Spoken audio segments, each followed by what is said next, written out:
hello. Welcome into the PHNX Rising Podcast. I'm Owen Evans, joined today by Ryan Sykora. Again. You were in here last week, yeah? Thursday? When do I get a t-shirt? I'm on the show enough at this point. Well, I can redirect you to a website where you might be able to acquire one of your own. Yes. Wait. Oh, I got to pay for it. Yeah, you do. And behind the computer over there as well, we have producer Sean DePaz, who is scrambling for a mic now. Yeah, what's good? How we doing? Well, good. How are you doing? I mean, the D-backs are... they're a wagon. They're rolling. The Yeah. They're doing pretty well. They got another game tonight, 6:40 first pitch. Phillies, right? Yeah, game 2 against the Phillies. We got a chance to interview the one and only Corbin Carroll earlier today, so look out for that interview. It's good times in D-backs land.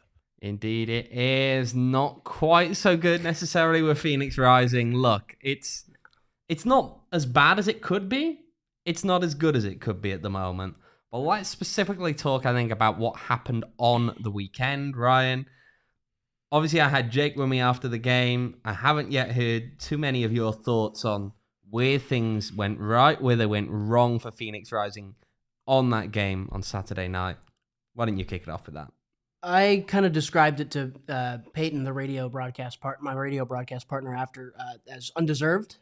It didn't feel like a game where Phoenix just kind of had anything. And when Arteaga scored the goal, I kind of threw my hands up in not like joy or disgust, neither or, somewhere in between, so much so that our producer on the radio broadcast said over the microphone, Ryan looks absolutely distraught with a 2-2 here, because they just did not deserve that. But in some ways, you also have to look at it like that's the sign of a team that maybe needs to have results like that. We said that in Orange County when they got 3 points on the road. They didn't play very well, but they got the results. So this isn't 3 points on the road. It's a draw at home, but it still is a point when you flat out did not play very well against, in a lot of ways, I think, an inferior opposition, even if they're higher up on the table.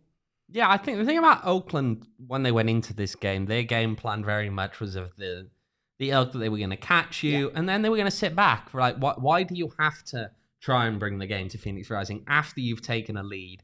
And they do it twice. They do it twice because of bad, really rising errors. I mean, the second in particular, I spoke about this at length with Jake. It was a very interesting decision. It was stupid. It was pretty dumb. It's kind of that schoolboy error where you tell people instinctively never pass that across the face of your own goal, and what does he do? Yeah, it was one of those. It's a shame, I've actually, because I didn't think that Panos actually had that bad a home debut. No. Look, there were a lot of things to work on. Of course there are, though. He's still getting used to his new teammates. I wasn't expecting to see a completely polished performance out of him. There were some positive signs. He was at least taking people on at times. But yeah, I suppose that puts a slightly awkward kind of note on his home debut, really. Yeah, I thought he played well. I thought he picked out space as well. I thought the system that they kind of switched to with Trejo's not a 9. Let's be very clear here. And I think it works because of the runs he was making. He was trying to find a way to get into channels and trying to not necessarily play as a true 9. But the problem when you have your striker working almost as a winger, getting into those channels, and nobody is filling in behind him. There was nobody in the box. There was no Fede. There was no Panos. There was none of the Harvey runs that we've seen into the area. Zambrano's not going to make them either, right? No. So when Trejo's doing what you're asking him to do as a striker in the way you want him to play and making those runs into the channels, you need somebody to get into the area to allow him to maybe provide some service. Danny's not going to be able to do it by himself, no matter how good he is. And that was probably the frustrating part about the game the most, I think, is that there were a lot of good patterns of play, but no help for Trejo, no help for Panos. And even I thought Fede wasn't too bad when he got on the ball, but it's Fede. When he's on the ball, he's good. When he's off the ball, it's hit or miss. Yeah, it's an interesting one because it's just very different, I suppose, to what it's like when you have Arteaga out there and what you'd be hoping for, what you'd expect to see. And I suppose it's something you have to get used to it to a degree now anyway, because at the moment, there is no replacement for Arteaga that's anything even close to a similar Especially with replacement. Conway out of with the Conway door, leaving, that completely changes the complexion. I wasn't surprised at all to see that he left on Friday. I think we'd all kind of expected that in terms of he'd not been in the 18 in Pittsburgh. He'd he wasn't at training on Wednesday when we went there, and that's why I asked Juan about that, and he's, well, there's an announcement coming down the line. I think that there's just something to be said for the fact that he's going to have to try a lot of different things out with those. Hey, maybe this is the free that we're expecting. Now, BJ, I will say I haven't yet read John Morrissey's article. It was I'm good. Sure you read it? It was good. Yeah, it's a good read if you can find it and find the time. It was really... It paints a good picture of what it can be, not what it is now, not by any stretch. I think it gives you a little bit of an idea of what it was against Roots, but it tells you the potential of what Juan Guerra has, and I think it gives a Rising fan, or any fan really, if you're a San Antonio fan like Harry, who is not happy with me here, but Harry, go ahead and read it, because it tells you a lot about what Rising could look like maybe 5-10 games down the road when they hit that crucial 25th game juncture that Juan has been talking about this entire time. Yeah, and you can look towards that kind of juncture down the road. The real question is, and I think, look, when you're at Phoenix Rising, the expectations are high. Everyone knows that. Juan knew that when he came in. Yeah. In a lot of ways, you kind of have to look at it and say, well, are we willing, or is the fan base necessarily willing to give this time? And you see a lot of negativity starting to come out. I don't think that tells the full picture. I also would question whether people necessarily have realistic expectations of this squad, just more broadly. I think that when you're going for a rebuild like this, there needs to be that transition period, and there needs to be a period where you accept that your team is someone who should be competitive without necessarily being a competitor immediately. And the hallmark of being competitive is making a playoff spot. Right now, Phoenix Rising are in a playoff position. Yeah. That's not something that I mean, down the line, if Rising are still struggling to adapt to this in a few weeks' time, maybe you revisit that and say, okay, are they realistically going to make the playoffs? The key thing is, at this point, they are in a playoff spot. I think that they are within touching distance to enough teams above them that it's not necessarily a moment of huge concern. And so, hey, I mean, there's going to be a few tough games coming up. You've got Louisville, that's a weird one. They're a very weird team. It's just kind of like they're like Rising this year. It's like there's all this expectation, not nearly as much turnover in that regard, because Lou City have just held on to guys over the years. But in a similar way of like, that's why there's the expectation with Rising, is not necessarily because of the rebuild and the coach and all the personnel, because you could have whatever personnel in the world at Phoenix Rising. It's Phoenix Rising. The expectation is inherently going to be high. It's the same with Lou City, and they're not hitting their mark as well. They just sold Josh Winder, and Danny Cruz has been good over the last year or so, but he hasn't necessarily been able to figure it out this year. I think that it's two teams in similar spots. Again, not anywhere near the same from roster construction, but similar spots in that they can't seem to find an identity this year. They can't seem to find their identity. That's been the key. Rising have always had the identity. Lou City have always had the identity, and as both teams have kind of tried to tweak the way their identity works this year, there's been some growing pains with it. I will say, actually, I'll address Michael here in the chat with this one. Yes, his team has been pretty poor, really, at times for the last month. I think I'm not quite saying that there's no room for any negativity about how they've been performing. I understand that this team should have gotten results, particularly the Vegas game, right? The Orange County game, they ultimately won, and sometimes you have an off game, but as long as you walk away with 3 points, you can broadly accept that, especially in this league where goal difference is not the first thing you've got to consider when you're looking at tiebreakers. So really, in a lot of ways, it doesn't make a huge difference whether you've won 1-0 or whether you're winning 4 or 5-0.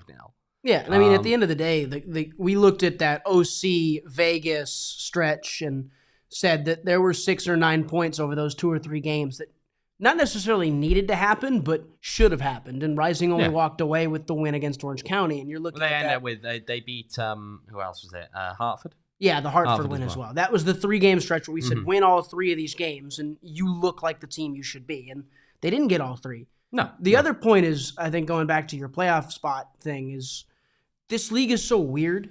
Like, you look at Memphis right now, who started horribly. We're the worst team in USL comfortably, and then have figured it out and now are top 5 in the Eastern Conference. And all it takes is one good month for Rising and one bad month for, El Paso or San Antonio or anybody in the Colorado West. Springs. They Colorado started Spring, pretty. yeah. They started pretty hot. Correct. They were a team that took us all by surprise by how hot they started, and yet they've now fallen off. They're now at a point actually where Rising can take them based on their game in hand.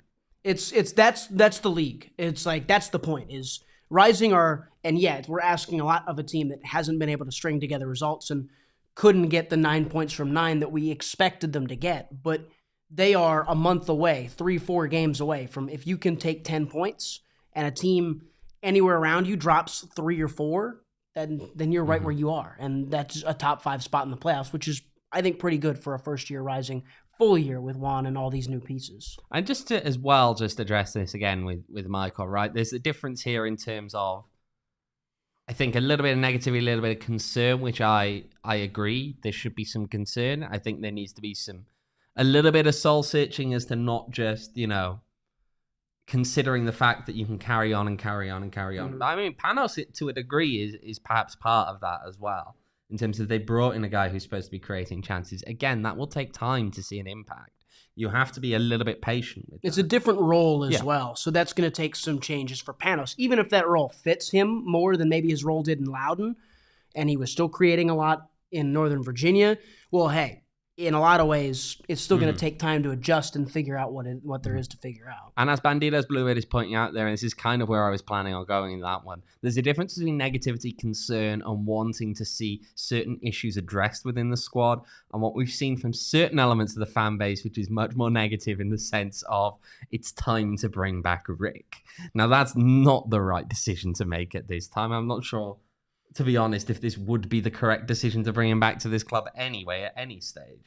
But the key thing is that I think the people who are targeting Juan specifically and are starting to move from concern, from issues with perhaps certain things, the way they're playing and wanting them to be addressed, to the people who are moving beyond that and are saying, time to get rid of the coach, time to look at other options. That, to me, is something that's completely out of touch. Yeah. I mean, in some ways, it feels like, remember the good old days? It's like, let's go back to 2019 or 2020 or let's go back to those. Let's go back to when there was no one else in the league that did a great deal of anything. Correct. So, you have to look at where they had their success with Rick was a different era of what USL was at the time and now is. Everything is competitive. The standard is higher in this league than it has ever been. You could argue by quite a margin. I think it's way better than it was last year from top to bottom. And I don't think the top teams are quite as good as they were a year ago, but that's because they're losing points because the bottom teams are better. And even then, Sacramento, though, I think are really good. Legit in this league. And Pittsburgh could be too. And Pittsburgh, I think, are turning out to be that team in the East. Now that they're out of the Open Cup as well, you'd imagine there's a little bit less concern around fixture congestion. It opens up some more opportunities there. I think that... Again, you're right. This league is completely different to some of the years past, and we always have to view what's going on in that context as well. I will say, you know what, we should address again, and every time I keep coming back to Michael's comments in here, but earlier on he was talking about the final third, and certain other people talking about the final third as well. Let's look at the last game. I do actually, we've got a graphic to toss up here, and it shows where Rising were getting their chances. Now, I will say this. We've mentioned this multiple times this season. It's something that I think needs to continue to be addressed because it's not being addressed at the moment on the field, I don't think. This team still isn't, to me, putting in a 90-minute effort. What you see here on the left, all those black dots, those are chances. The bigger the circle, the higher the XG for that particular opportunity. And then you see 45 to 80 minutes. They're chasing a game for a lot of that spell. And yet there's not much in the way of chance creation. I think it's actually mostly coming in that last 10 minutes. The best chances that Rising have, they're coming in that last 10 minutes. In fact, if I'm not mistaken, over 50% of the expected goals this team has generated comes in the last 10 minutes of that game. And even then, you look at it and say, well, you see those two there close together. You got the yellow one, that was Manu's goal. You've got the other black one there just above it, and that one was Babu's header about 2 seconds Before prior. the goal, yeah. Okay, and if you add those two together, they add up to more than 1 XG. Well, that's Yeah. obviously not possible because, again, Manu's attempt only comes about because Babu misses his 2 seconds prior. So that's actually a really good little warning sometimes about taking the XG values too literally. But yes, when you look at it, you've got a good number of chances in the first half, but not particularly high quality chances. You see very few chances in that 45 to 80 minute mark, only 3 that I can count on there, one of which is a goal by Fede Varela. And that was actually a very weird goal as well because... Moment of magic from Trejo. Well, you watch it and it's just like Trejo runs into Fede who just smacks it, pretty much. Yeah, and then you've got more chances again in that last 10 minutes, but that's when the chances start getting better. When they played a little more direct. In some ways, not to say you're that starting to panic a little bit more. Not to say that one style of possessional play is wrong per se, but when they had to play a little more direct and they needed to play a little more direct, and also in context, Oakland sat off a bit more. That's when they were creating their best chances, when they were trying to get the ball into the final third areas and do stuff like that. I don't know. I think that when you look at that, it tells a story that's a little bit different because there's not a lot of chance creation, but a lot of the chances are in and around the 6-yard box, in and around the penalty area, which is where you want to be creating chances. You look at some of the charts from last year, and I'm sure you'll see a lot more shots and a lot more low XG chances because last year around this time, Rising were just having a go from 25 yards from Sejas range and hoping it would work. So that's the tweak. That's the change. Is if you look at that graph, Rising aren't creating a ton of chances, but they are creating high opportunity chances, which is important for what you're getting at because eventually they're going to create more. Eventually over time, the repetitions and the rhythm will get there. And those high XG opportunities inside the 6-yard box at the penalty spot are going to pay off because they're going to be happening so much more often. And I think it was BJ who put in the chat earlier, results matter to the fan base, especially after what happened last year. And that's true. But at some point, trusting a process and trusting a model and a long-term vision is going to lead you to feel a lot more success, I think, later on. And that's what Juan's trying to build. And I'm not saying you can't be critical. Of course, you have to be critical because that's what pushes the advancement of what they're trying to do by seeing the criticism and seeing what they need to fix and trying to learn and being fans that are both supportive and also understanding that, hey, they can play better. But it is this idea of there's a lot of potential in what you see with that XG map. There's not a lot of good stuff going on right now, but I'd take it over last year when it was a 2-2 draw from 2 wild shots from 30 yards out. From Luis Sejas. Probably, yeah. Exactly. Smacking them from distance. I'd rather have that than what we got last year against Miami where Sejas had 2 wonder goals down the stretch. Mm-hmm. No, that's understandable. That's understandable. And look, I think you're right. You have to be patient because he's building something here, and long run, it's going to be, you would hope, yes, a positive. That's the key part. Hope. However, again, I think it's important to stress that sometimes what can happen, and I think we're seeing a little bit of this now. There needs to be a good amount of flexibility within that, though. The key thing, you don't want to be too rigid in your ways. While you want to consistently have the same principles, you want to consistently have the same identity as a team, there will be moments in games when you need to be willing to change things up. There will be games that you need to be willing to change things up. And it's not about turning to playing, I don't know, some kind of Neil Warnock-style Brexit ball, okay? No, seriously, but it's just now. Interchanges within your little tiny tweaks. Do you think he's been too rigid? I don't know. I think that at times we kind of know what to expect. Look, again, the key thing about it is that there are multiple different ways that you can... I mean, it comes down to what he actually wants his identity to be, doesn't it, in a lot of ways, okay? He wants to be a team that possesses the ball. He wants to be a team that dictates the tempo. That dominates the game. Okay, that dominates the game. Do you have to always do that in a very similar shape every game? No, you can tweak you can tweak, which is what he does. He tweaks his opponent, and I think sometimes he might toy a little too much. That's a good question, actually. Does he toy too much? I mean, we've seen it in the past. We've seen, I think, the game against Vegas, there's a degree of overthinking. I also think as well, actually, it is a good point there by Banditas Bluebeard. Fede needs to contribute more, okay? He got a good goal, but he stole from Trejo, and he did, realistically, on Saturday. Goal's goal. But no, I think that's a good point. I think the thing about Fede is that you typically see him do something, have a while from not doing anything, then he'll do one more thing, and then have another while where he doesn't really do very much. And it's just, yeah, I don't know.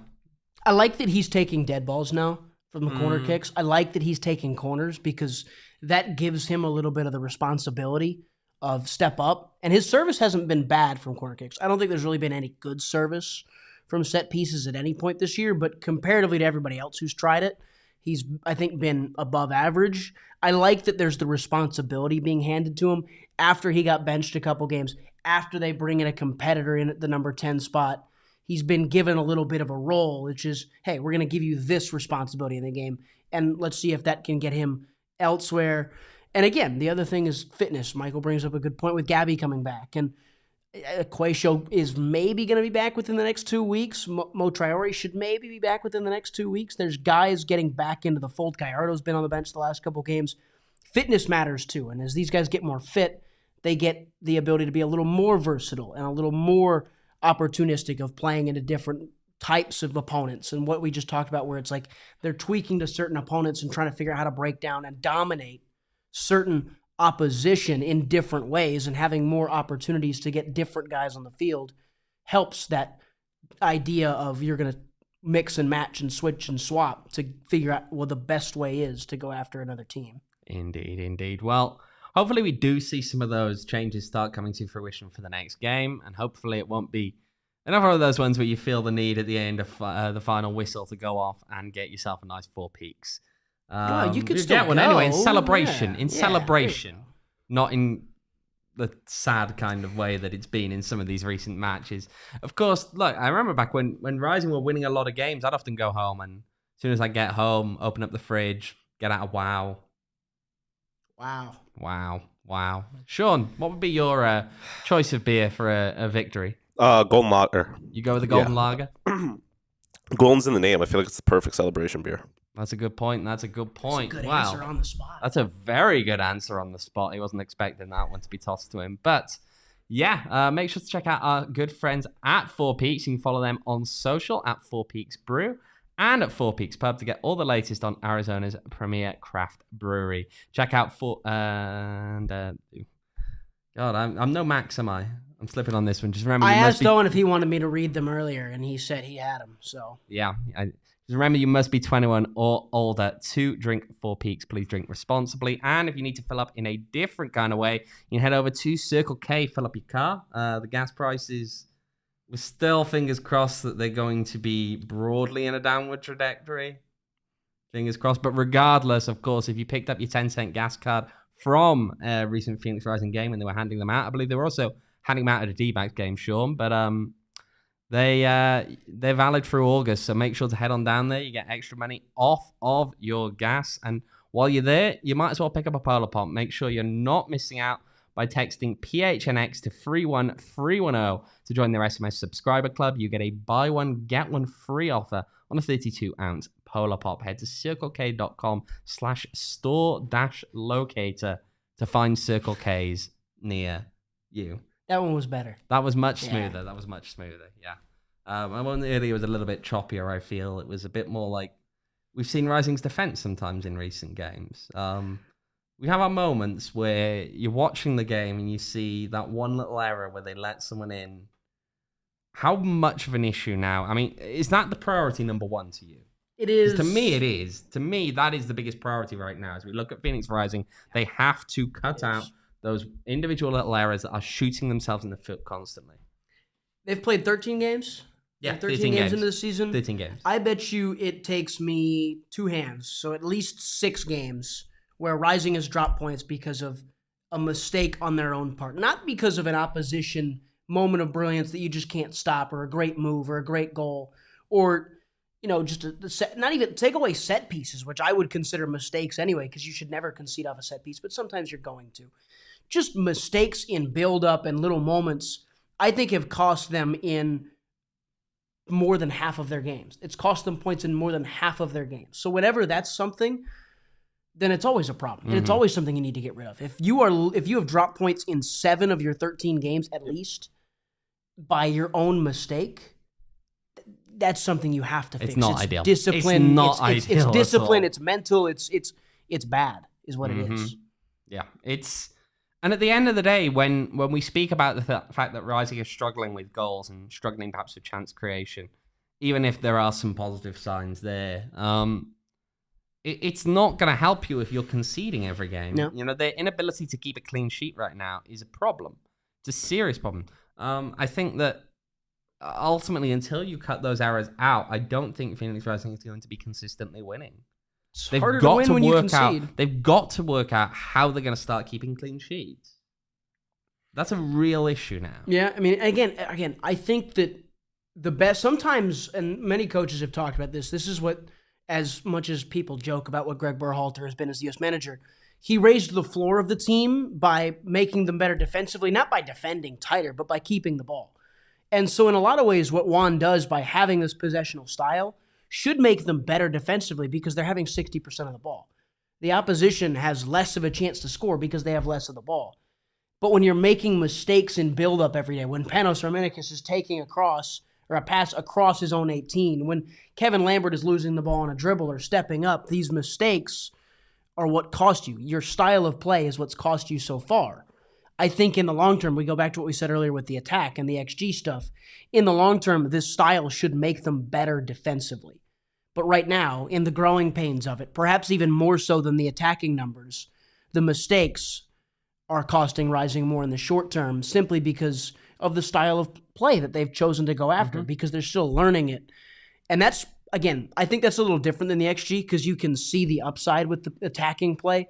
Defensively, sometimes mistakes just never go away. No. And that's the curious part for me is how do they get the mistakes out of the team? Yeah, it's through consistent build-up and repetition and training through goal kicks and stuff like that. But it also is just, I don't know. I have no clue what I'm going to get out of these guys defensively 10 games. I think they're going to score goals 10 games from now. I don't know if they're not going to not be conceding. In fact, I would wager that they'll still be conceding goals off silly mistakes 10 games from now just because of how open the back line is, where the center backs go, the space that Zambrano takes up.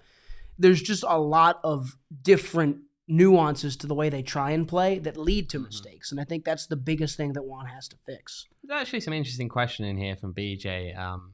I mean, he's pointing out as well that it's not the biggest issue, I presume, is what he's saying there, is not coming out and playing in the first half like they do in the second. I'd agree with that. We actually were talking earlier about the one stat about how Rising, is it 10 games now out of the 13? They failed to score in the first half. 10 games out of the 13, they've failed to score in the first half. That's worst in the league. Rising, that's worst in the league. When trailing at halftime, are winless. So you can't score in the first half, and you lose when you're trailing at halftime. That's never a good solution. No. In fact, this is the first time out of this last game was the fourth game that Rising trailed at halftime. And it's the first time that they ultimately could manage to get anything out of that game. The other three they'd lost. Yeah. So, hey, I mean, slight progress in the right direction there, I suppose. But the other question is, as players start coming in now, some of the guys, I mean, we've been expecting, I think, and seeing Uzo and Manjoma out wide, Gallardo, Gabby coming back in. How are they gonna fit in? Uzo's an easy one because he's just a wingback that's going to be really advanced. The Gabby, Gallardo, Quaisho fit. Gabby and Gallardo. Gabby is another.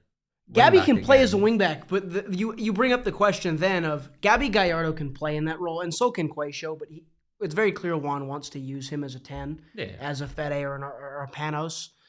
I think Manjoma's been Rising's best player over the last month.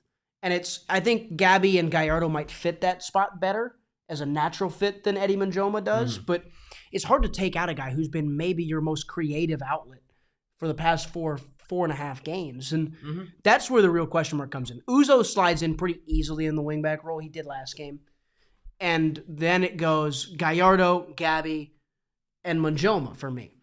And Gallardo has the pace. He has the ability to stretch, and I think that adds an asset to this team. I think more so as a 10 maybe than anything else because he gives you a little bit of a variation to that spot because you have Trejo who likes to get on the ball and dribble. You have Fede, you have Panos who like to get on the ball and create, and you have Gallardo who just likes to stretch and get on the ball over and behind. Gabby, I think, is probably the guy that plays the left back spot. I think Gabby probably starts over Eddie Uzo's the right wing back. Gabby's the left wing back. Your front three is Panos, Fede, and Trejo. Your midfield double pivot is as clear as day with Zambrano in with Harvey. And your back three has been pretty much your back three every game they're fit. So you're looking at that's probably what happens. Quaisho just kind of plugs in as a substitute when you need to change the pace of a game, and I think he'd be really good at that, just in how he's a little bit different than Panos. He's more similar, I think, to Panos than he is to Fede, but he gives you a change of pace. Gallardo gives you that as well off the bench. Eddie can give you something off the bench. So Gabby probably would be my starter at left back. Uzo, again, I think is an easy, natural fit outside of that front three because they're going to play a little more narrow, which means Uzo's got more space. And we've seen what he can do when he's got space. He likes to take guys on, get to the end line, cut it back. He's perfect for the system. Yeah. I mean, I will say here as well, actually, just to Michael in the chat. I keep replying to Michael in the chat. He's on Gallardo hasn't today. showed me anything. I will say that, in fairness, I don't think he's had really enough minutes to show you very much at this point in time. Yeah. He hasn't really been given the opportunity to do very much. Arteaga, I mean, there's the question as well from BJ. I mean, that's the interesting one, right? Because you'd expect there that Arteaga, if he's playing off the bench, realistically what happens is he's going to replace one of those front Probably three, and Fede. then Trejo drops back. But then if that's happening, maybe where does Quaisho get as many minutes? Yeah, I mean, if you had to ask me personally, I don't know why Arteaga doesn't start. I get the idea with Trejo as the 9. He's been a great goal scorer there in this league over the last couple of seasons. Arteaga just fits perfectly into what this can be. And he's not always on it. He's either giving you an 8 out of 10 or a 4 out of 10. That's admittedly not a good thing for a striker. You want consistent 6, 7 out of 10s from those guys, and maybe the occasional 8 or 9. He's either giving you a stinker, or he's giving you a great game. So Arteaga, I think, is my ideal 9 for how it is, but then who do you drop? It's probably Fede. That being said, we haven't seen enough from Panos to say, is he better than Fede yet? So all these problems are good problems when you've got this much talent to have, but you could also make the argument that like a team like Monterey Bay or a team like Pittsburgh, who have a very pretty clear starting 11 and are having a little more success above what they're expected to be doing, whereas Rising are performing below what they're expected because and those teams have a little less conundrum in their starting 11. They know what they've got. They know their 2 or 3 subs that they've got, and they know what they're doing. It's like Inter Milan in the Champions League. You saw the same starting 11 every single knockout stage, pretty much, give or take a few. And you saw the same 4 or 5 substitutes come on every game at the exact same time. They knew what their identity was.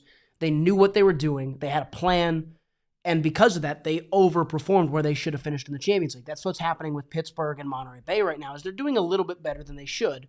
Rising are underperforming because they've got a lot of problems to solve, because they've got so many different guys that could start, could fit in. And I think it's a good problem, but it also could be something that's holding them back. Well, that's also, it plays into, we were speaking about errors earlier. That's something that plays into that, right? Yeah. When you're playing alongside the same 10 guys every single game. It's cleaner. It's a lot cleaner. You get used to each other's tendencies a lot quicker. You start to just perform as a more cohesive unit. Yeah. And yet when you have consistent changes, many of them forced, to be fair. Yeah. But now as we get towards a point whereby Rising are expecting to be much closer to full fitness, not quite, as forced anymore. Yeah. Now it becomes down more to preference, down to Fit. quite what one feels like doing on any given week.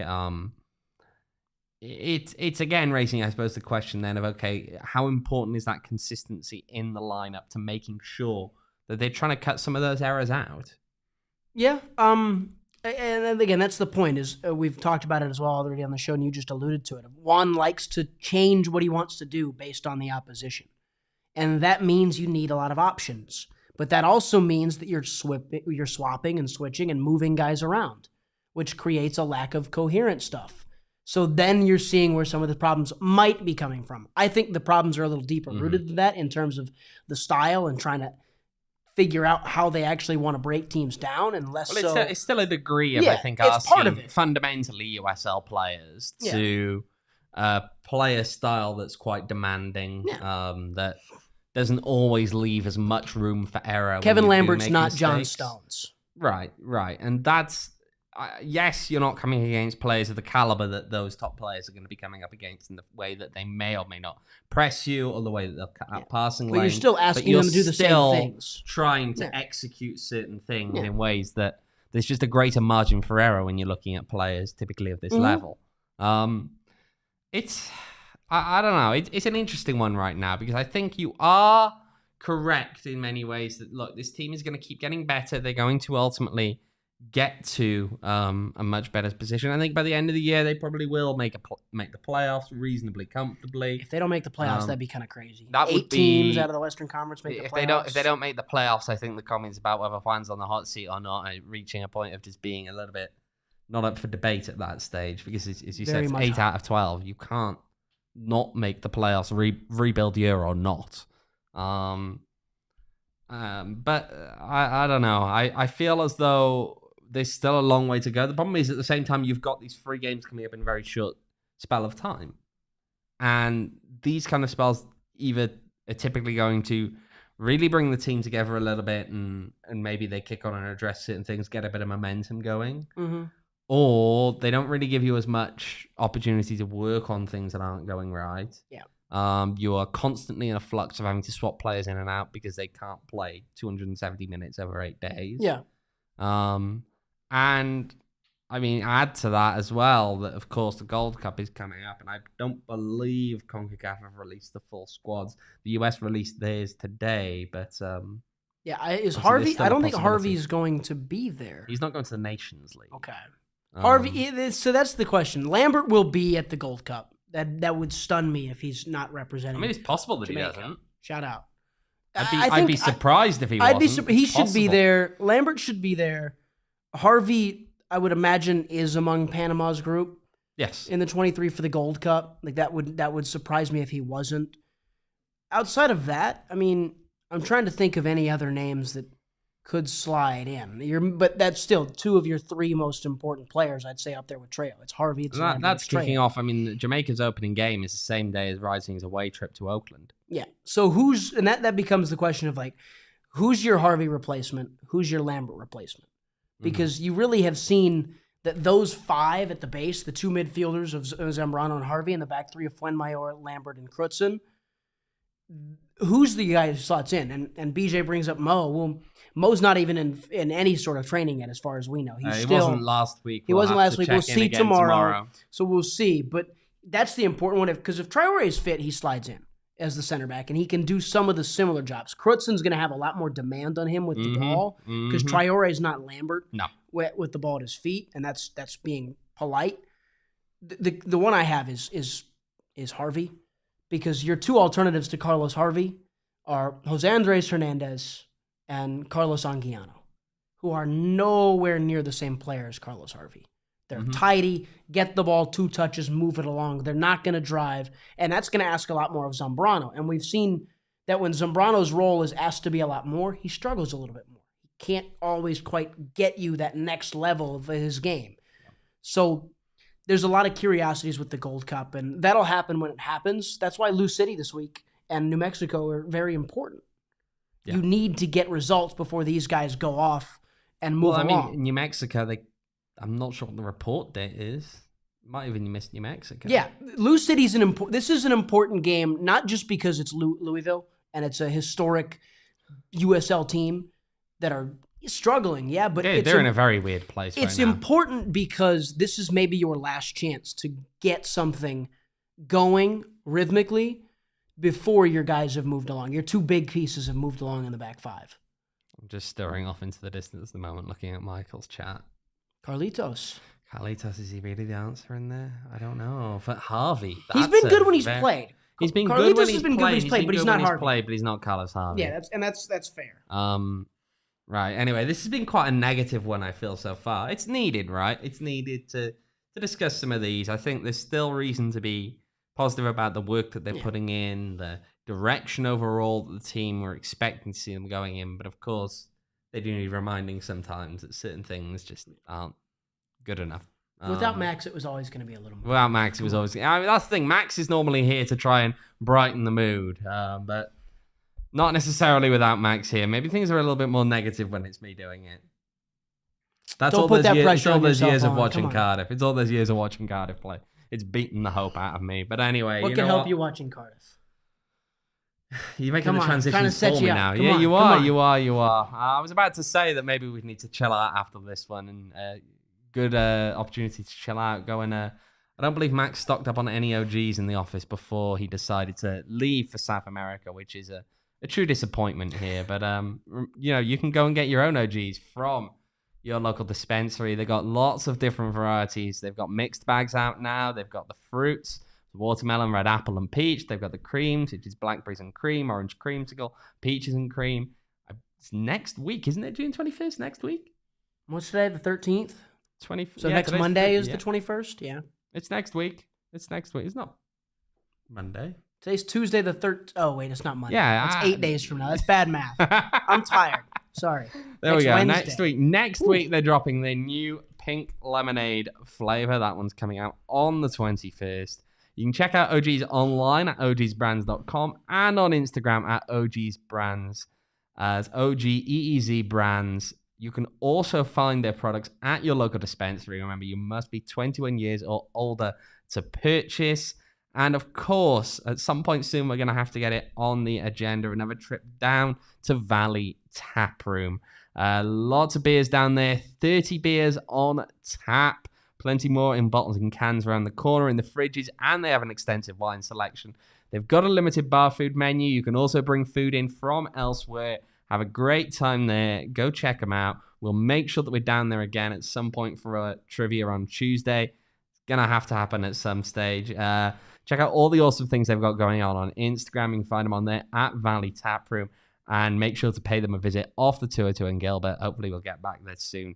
And Max will...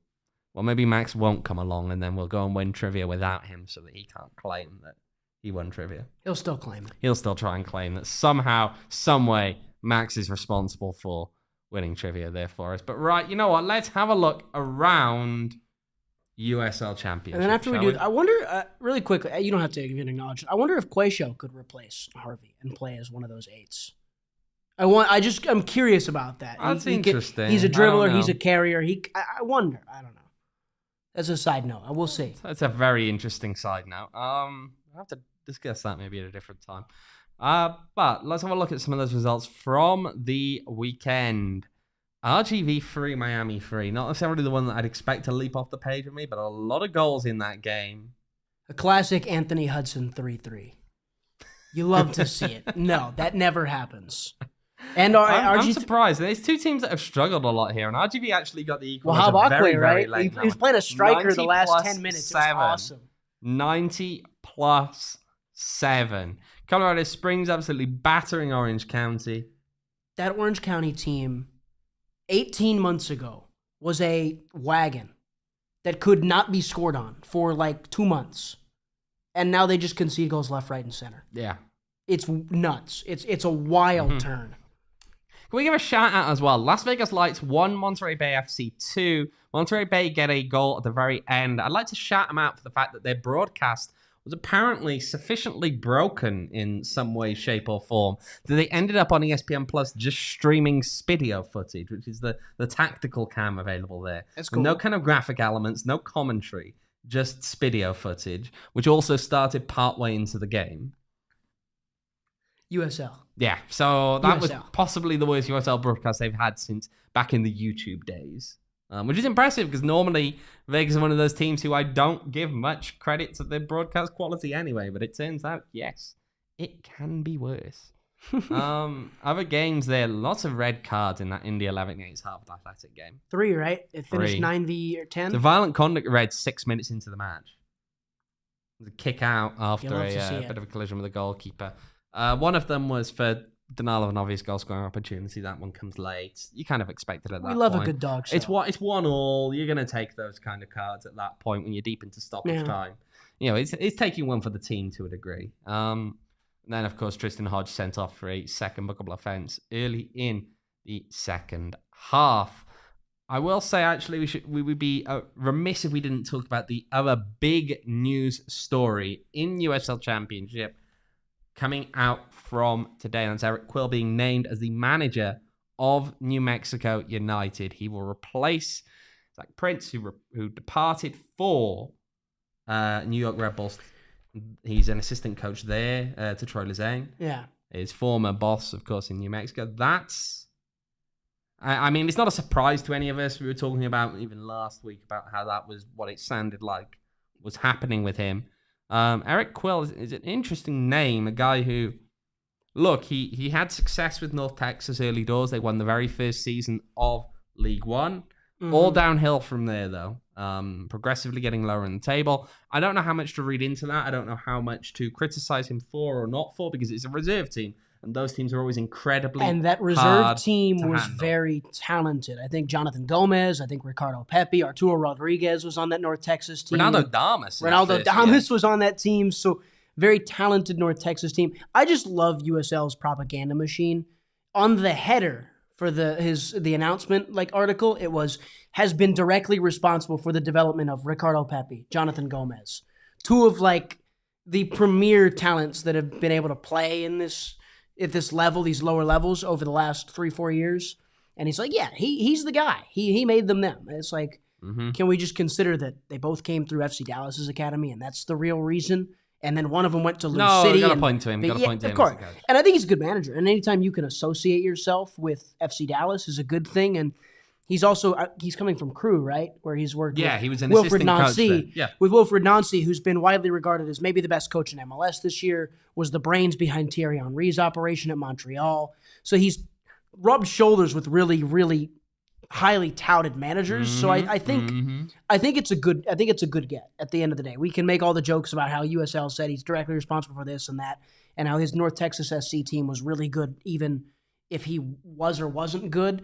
But I think it's a good hire. It's a guy who's put himself in different spots, and absolutely, New Mexico should be happy. They got a guy that I think is going to be very, very well regarded across this league. We'll see what happens. New Mexico's not a team well regarded. I think though look, from what some people are talking about, I think what you're looking at with him now is not so much a rescue operation this season. It's a project, right? It's a youth project. And they're going to try and turn it mean around. that you can rule them out this season because, again, it's 8 out of 12 teams, right? Yeah. They're not that far out of the playoffs themselves. They're currently sitting in 9th, okay? They're not far out of it at all. So you can't rule them out. However, yeah, it's not an ideal spot to be in. Now, I will say this, as you look at some of the things he's done, he's definitely had success elsewhere, but USL Championship, of course, not being a league that he is worked directly with, not that he's been familiar with.